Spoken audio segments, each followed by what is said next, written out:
Hello guys, tapos na yung Valentine's. So I decided to make a video about crush naman. Crush yung mga taong ating hinahangaan. Lahat, everybody in this world have a crush. Mapa-artista, mapa-famous na boy or girl. Kahit sino sa mundong to meron. Mapa-ex, maybe, ex. Ganun. And ano ba? Yun. Ito yung mga ayaw nila or tsaka yung gusto mong gawin para mapansin ka nila. Ito, ayaw nila to. Pasimple lang dapat. Gusto nila to. Pasimple lang dapat. Huwag kayo masyadong obvious. Kung crush mo siya, huwag kayong obvious. Obvious. Pares lang. Huwag obvious. Yung kung pwede. Chill lang yung kung titignan nyo siya, huwag palagi. Kasi if you stare at him or her, it's just too annoying, you know? Tsaka, huwag assuming.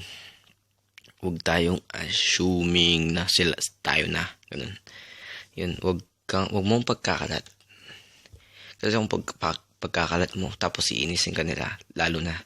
So, kahit high school, college, kahit anong grade pa yan. Minsan nga, kahit nagkatrabaho na mga tao, na minsan hindi mo mayroon mapagbiro sa crush mo, di ba? Kahit college na, high school, whatsoever.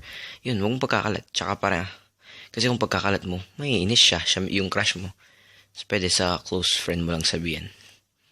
Now, try to be friendly. Yung, may something na, yung hindi, kung pwede, kung may, nakalimutan yung homework niya, basta, kung may kailangan siya na, pwede mong bigay, na, hindi naman yung grabe, yung konti lang, gawin mo. Tapos, try to be friends with him or her. Tapos, yun, pag nakita mo siya sa kahit saan, it won't hurt naman just to say hi, diba? Mag-hi ka lang naman sa kanya, pwede na yun. Yun, ganun lang. Tapos, don't be too scared.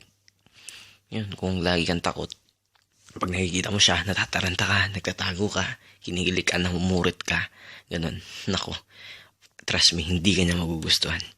Usually, yung mga crush nyo, marami nagka-crush sa crush nyo, gusto niya yung unique, yung kakaiba. So, dapat maiba ka sa mga nagka-crush sa kanya, ganun. Yun lang. Thank you guys. Spread lots of love. Kahit tapos